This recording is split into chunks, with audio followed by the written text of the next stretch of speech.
ብዙ ያሳለፍኳቸው ነገሮች ቢኖሩም ግን የተሻለ ወይ ቤተር ፐርሰን አድርጎኝ ይኸው መጥቻለሁ። ያንቺን ሳስብ ሁል ጊዜ ያቺ ማክቤል ትመጣብኛለች ልጅ ያለችው ድራማ ስትሰራ የሚያየኝ ጎረቤታችን ነው ካስት ያደረገኝ። በስንት ጦርነት እናቴን አሳምኜ ነበር የገባሁት። ምን ነበር እንደው የፈራሽው? ካሜራ ፊት አክት ማድረጉ ምኑም እንትን ሆኜ ተወዛግቤ ነበር፣ ጠፍቶብኝ ነበር መሰለኝ።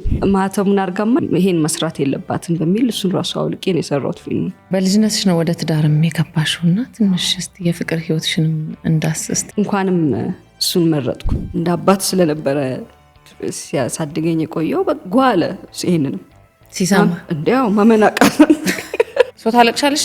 አም ኪዲንግ በየቀኑ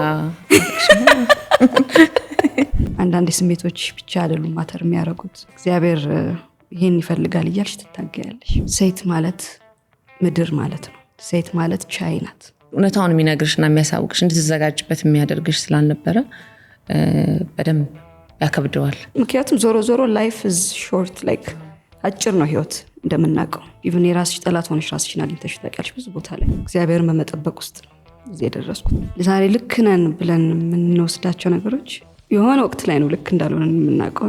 በራስሽ ጫማ ሆነሽ ስታረጊው አንድ ነገር ልክ ነው ብለሽ አስበሽ ነው እንጂ ያንን ሰት የምትፈጽሚው የተሳሳትኩ ነው ልሳሳት ብለሽ የምታረጊው ነገር አይደለም። ደጋግሜ ልክ ነኝ ያልኩትን ተሳስቼ አግኝቼው አውቃለሁ። ባለትዳር ወይ አንድ ሴት ለባሏ ምን አይነት ሴት መሆን አለባት ብለሽ ታምኛለሽ?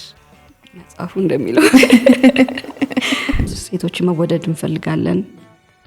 እሱን ያጣሽ ሲመስልሽ እዛ ጋ ያለውን ክፍተት ልትፈጥሪ ትችያለሽ። ስራሽም ዓለም ውስጥ ነው ያለው፣ በመንፈሳዊ ህይወትሽ ደግሞ እየሰራሽ ነው ራስሽ ላይና እሱን ባላንስ እንዴት ነው የምትሰሪው?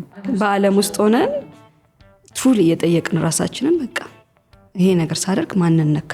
ፍቅሩ ሲገባሽና ነገሮችን ትሲሉ ራስሽ የተውሽ የምትሄጁ ነገር አለ። ጥሩ ምርጫ መርጠን ለፈጣሪ ቅርብ እንዴት መሆን እንዳለብን፣ ለበረከታችን እንዴት ቅርብ መሆን እንዳለብን ነው የምንረዳው። እኔ እግዚአብሔርን ቃል ከማወቅሽ በፊት በደንብ የነበረሽ ህይወትና ቃሉን ካወቅሽ በኋላ ያለሽ ህይወት ላይ ልዩነቱ? ለረጅም ጊዜ ወይ ባለቤቴን ጥፋተኛ አድርጌ የኖርኩት ነገር ካለ ራስሽን መጠየቅ፣ ራስሽን ማየት እንድትጀምር ያደርጋል። የእሱን ነገር ማስቀደም፣ እሱን መረዳት፣ በዛ ውስጥ አይ ቲንክ አይናችን ይገልጣል።